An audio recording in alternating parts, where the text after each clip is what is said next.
gusto darles la bienvenida a la información económica aquí en la pantalla de Telesur en Impacto Económico. Revisemos nuestros titulares. Es noticias en Nuestra América. El gobierno de Argentina protege los ingresos de las familias del país en medio de la pandemia.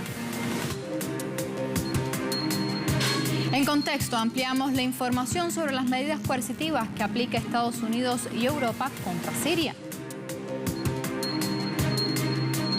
Mientras en Nuestra Economía 360 le contamos sobre el impulso que le da a las empresas tecnológicas chinas que le están dando al desarrollo de nuevas industrias y negocios en medio de la pandemia.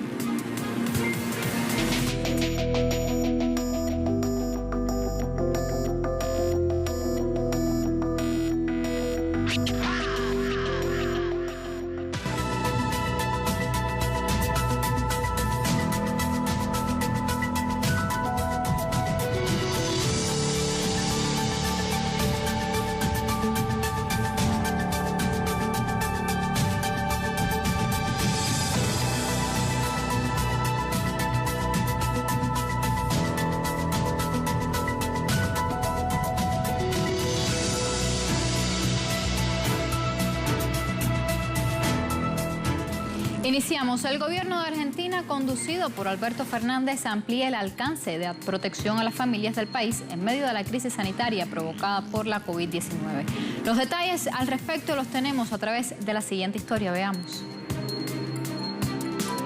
De acuerdo al medio de comunicación Página 12, en el 90% de los hogares de Argentina vive al menos una persona que percibe un ingreso proveniente del Estado. El escenario es favorable porque los empleados públicos, jubilados, pensionados, titulares de las asignaciones familiares y de la asignación universal por hijo se sumaron a las casi 6 millones de personas que reciben el ingreso familiar de emergencia. El Ejecutivo argentino evalúa durante la reanudación de la actividad económica privilegiar las herramientas financieras por sobre los subsidios directos y relanzar el acuerdo económico y social como vehículo para canalizar consensos que permitan dirigir las demandas sociales. Cerca del 66% de los trabajadores del sector privado ya tienen la autorización formal para circular. Asimismo, el retorno a la actividad en las grandes plantas se hace a un ritmo bajo por el orden del 50%.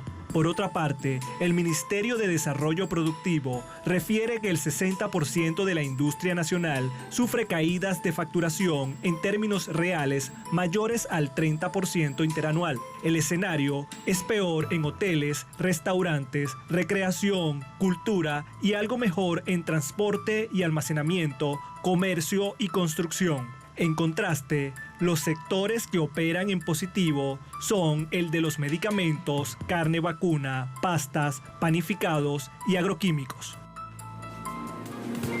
En Chile, las autoridades de salud advirtieron que los altos niveles de contagios por COVID-19 están por causar el colapso del sistema sanitario del país.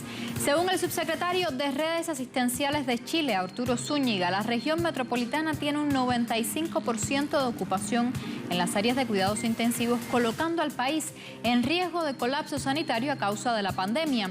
La tasa nacional de desempleo se ubica en 79%, mientras la Sociedad Chilena de Medicina Intensiva reveló una encuesta publicada con base a la visita a 122 centros de salud, comprobando que existen 1.899 camas de cuidados intensivos y 1.771 en cuidados intermedios, encontrándose ocupadas el 81 y el 79% de las camas en cuidados intensivos e intermedios respectivamente. La zona más afectada por la ausencia estatal de suministros de implementos médicos es el sector sur. Chile registra más de 53.600 casos de contagios y 544 decesos.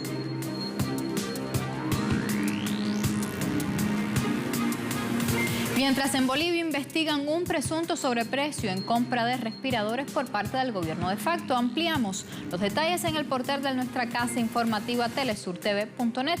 El gobierno de facto ha sido criticado por la compra de insumos inadecuados, la poca garantía económica a las personas más necesitadas y la militarización del país a raíz de la COVID-19. El ministro de Salud de Bolivia, Marcelo Navaja, se presentó ante la Fuerza Especial de Lucha contra el Crimen para declarar de forma voluntaria por la investigación sobre la compra presuntamente irregular de 170 respiradores. Minutos antes de la llegada del ministro, el diputado por el Movimiento al Socialismo, Franklin Flores, presentó una denuncia contra Navaja por el presunto sobreprecio en la compra de los respiradores que costaron unos 4,7 millones de dólares.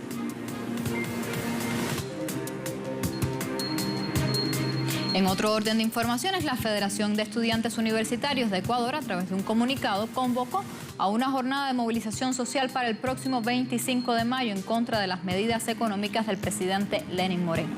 La federación manifestó su rechazo a la reducción del 25% del salario de los trabajadores de la educación. Denunciaron que el mandatario ecuatoriano, Lenín Moreno, ha liquidado empresas públicas para privatizarlas, lo que produjo el despido de 8.000 trabajadores públicos. La Unión Nacional de Educadores, la UNE, cuestionó la eliminación de los subsidios en la gasolina y el diésel mediante la implementación del sistema de bandas de precio. Según el presidente de la UNE de la provincia de Pichincha, Clever Hidalgo, el precio del combustible se disparará porque será fijado con base al costo del petróleo, lo que a su juicio será un atentado a la economía de los ecuatorianos porque al subir la gasolina, subirá todo. En octubre de 2019, a través de un decreto, Moreno suprimió el subsidio del combustible como exigencia del Fondo Monetario Internacional. Sin embargo, tuvo que derogar la medida tras intensas protestas registradas en el país.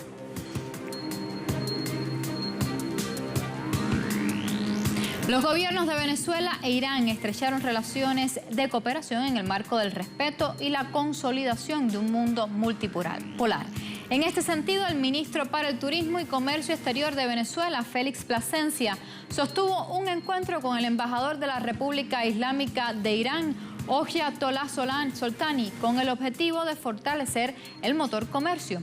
También fue discutida la llegada de productos alimenticios y médicos desde Irán para la lucha contra la COVID-19. También discutieron sobre la conectividad aérea entre ambos países mediante el Consorcio Venezolano de Industrias Aeronáuticas y Servicios Aéreos y Mahan Air, la aerolínea iraní, en el periodo post-pandemia. El funcionario iraní se refirió al envío a Venezuela de un catalizador para para reactivar las refinerías petroleras del país. Igualmente calificó como peligrosos y provocativos los intentos de Estados Unidos para interrumpir la navegación de buques cisternas iraníes que transportan combustible hacia Venezuela.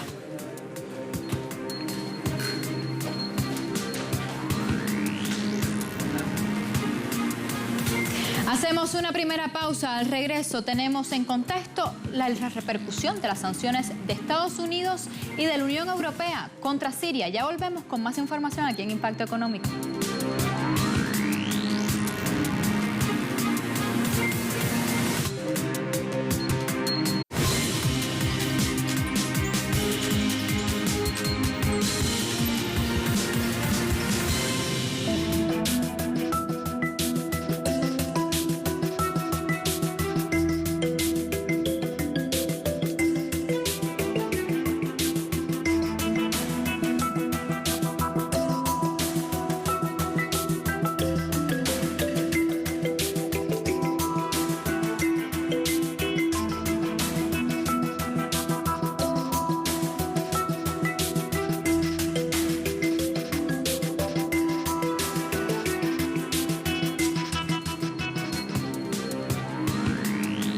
Estamos de vuelta. El pueblo de Siria padece desde hace 10 años no solamente los efectos devastadores de la guerra, también la imposición de medidas coercitivas y sanciones de Estados Unidos y sus aliados europeos por una supuesta represión por parte del gobierno del país árabe.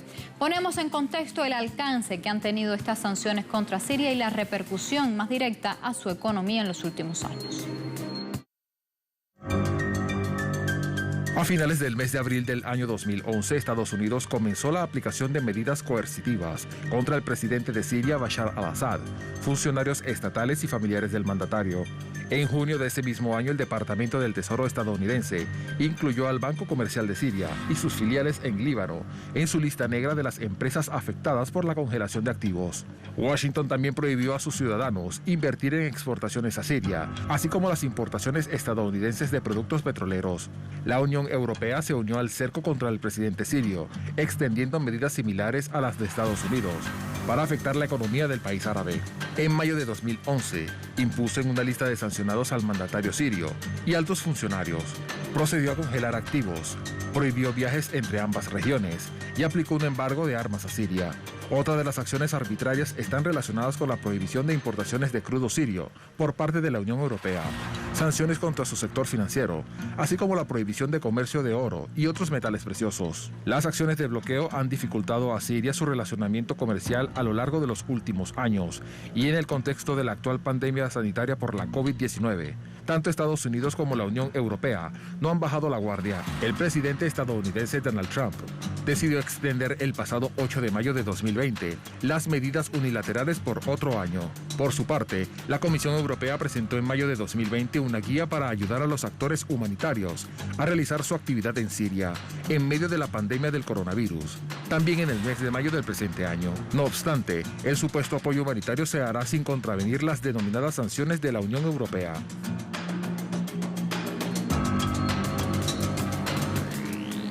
Un estudio realizado por el periodista Alberto Rodríguez García, del periodista de Russia Today, revela cómo las sanciones provocadas han caído sobre la economía de Siria.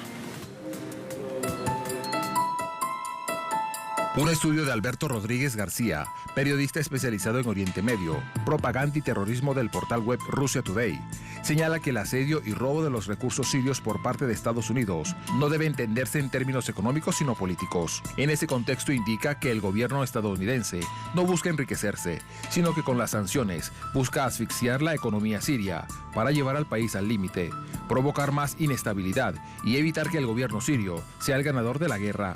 Asimismo, García destaca que con las medidas coercitivas, Washington busca que la mayoría de los sirios, que se han mantenido leal durante 9 años de guerra, se pongan en contra del ejecutivo del presidente Bashar al-Assad.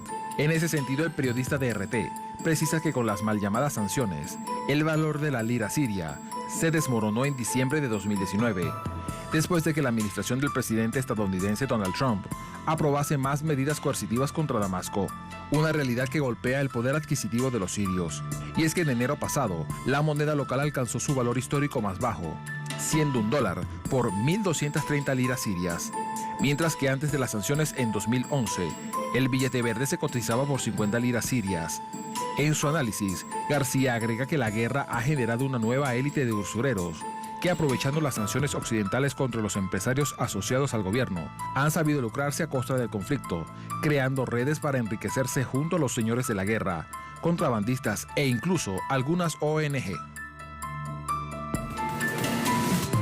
Las medidas unilaterales de Washington contra Siria han provocado que una parte de la población no pueda acceder a los alimentos. Recientemente, la ONU informó que 8 millones de civiles en Siria sufren de inseguridad alimentaria. El Programa Mundial de Alimentos de la ONU, en marzo pasado, proporcionó ayuda alimentaria para salvar las vidas de 1,7 millones de personas en el noreste de Siria. La ONU también informó que la ayuda humanitaria proporcionada a 1 millón de personas desplazadas en la provincia de Idlib debido a la guerra fue enviada a través de Turquía. Las sanciones de Washington también afectan al sistema sanitario del país. En ese contexto, el pasado mes el embajador de Damasco ante Naciones Unidas en Ginebra, Hossam Adin Alá, exigió el levantamiento de las medidas coercitivas contra su país en una carta dirigida a la alta comisionada de Naciones Unidas para los Derechos Humanos, Michelle Bachelet. El diplomático sirio acotó que las sanciones entorpecen la adquisición de insumos para brindar servicios de investigación y diagnóstico de casos por la COVID-19, así como la apropiada atención médica a los contagiados.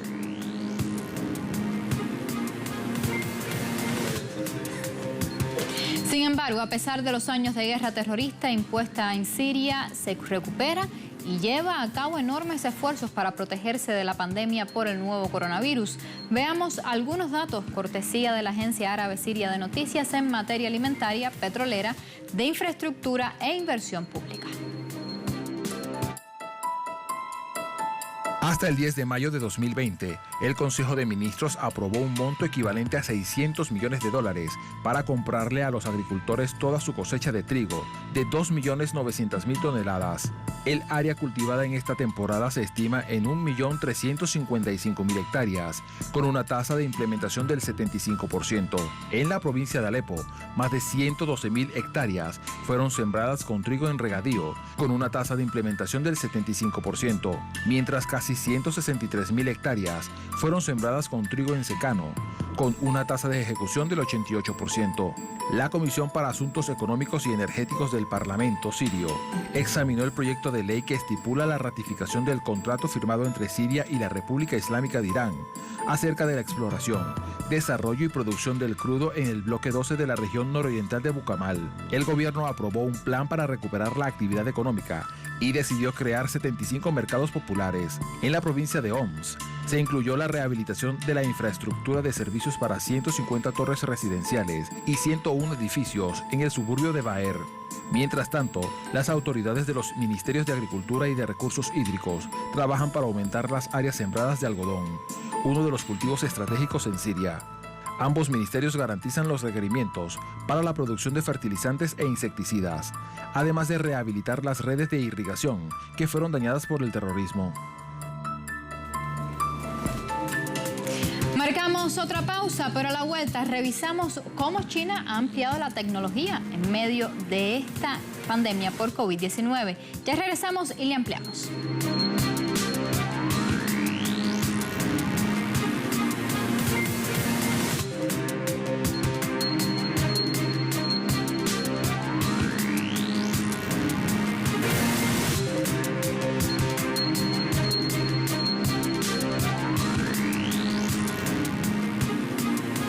Estamos de vuelta. En China, la tecnología de la información ha impulsado el desarrollo de nuevas industrias y nuevos negocios en medio de la pandemia de COVID-19. El Ministerio Chino de Industria y Tecnología de la Información indicó que ha ofrecido un apoyo sustancial a la innovación y la aplicación industrial de tecnologías que incluyen la 5G, inteligencia artificial, Internet industrial y de vehículos, Big Data y cadena de bloques.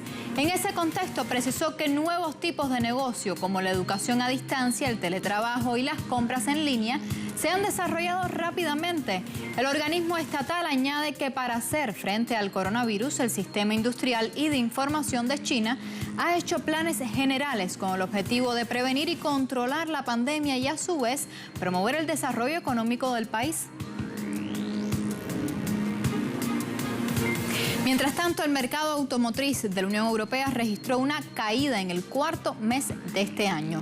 Según datos que aporta la Asociación de Constructores Europeos de Automóviles, ACEA, revelan que las ventas de autos nuevos en la Unión Europea cayó un 76,3% en abril de este año debido al coronavirus. Con el cierre de la mayoría de los concesionarios en todo el bloque comunitario, la cantidad de autos nuevos vendidos cayó en más de 1.143.000 unidades en abril de 2019 y 270.682 unidades el mes pasado.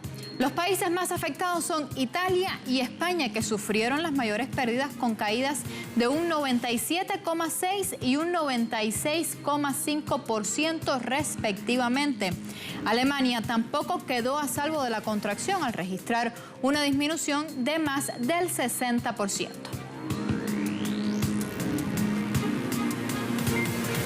Pese a la pandemia de la COVID-19, el gobierno griego apuesta por reabrir el sector turístico del país. El primer ministro Kyriakos Mitsotakis informó que la temporada turística de la nación comienza el 15 de junio, fecha a partir de la cual pretenden abrirse los hoteles de temporada. Asimismo, indicó que a partir del 1 de julio los vuelos internacionales directos a los destinos turísticos comenzarán gradualmente. así como que durante los próximos 5 meses el IVA, el impuesto, se reducirá del 24 al 13% en cada tipo de boleto de transporte público, con el objetivo de que los visitantes puedan movilizarse con el menor costo posible. Mitsotakis también aseguró que los turistas se someterán a pruebas para detectar si portan o no el coronavirus.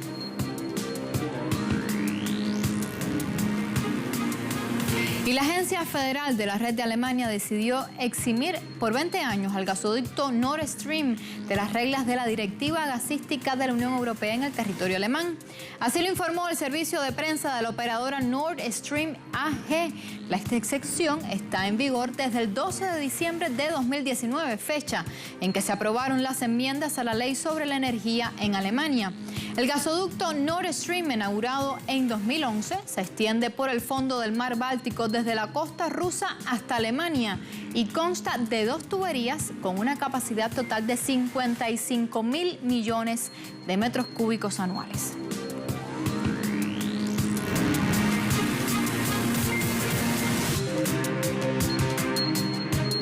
Momento para revisar nuestros indicadores petroleros al cierre de esta jornada de miércoles. Comenzamos viendo el barril de petróleo intermedio de Texas, WTI, que marcó $32,98 el barril, subiendo un 3,19%.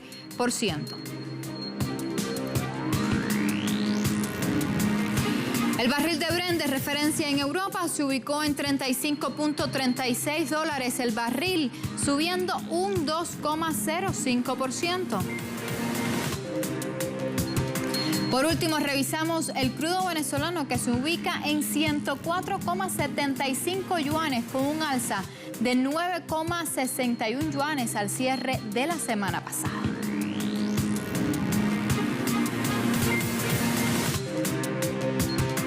Con estas informaciones ponemos punto final a esta edición de Impacto Económico, la información económica en la pantalla de Telesur. Escríbanos a nuestro correo electrónico impactoeconómico@telesurtv.net y también nos encuentra en redes sociales en Twitter @Telesur Impacto. Y hasta la próxima.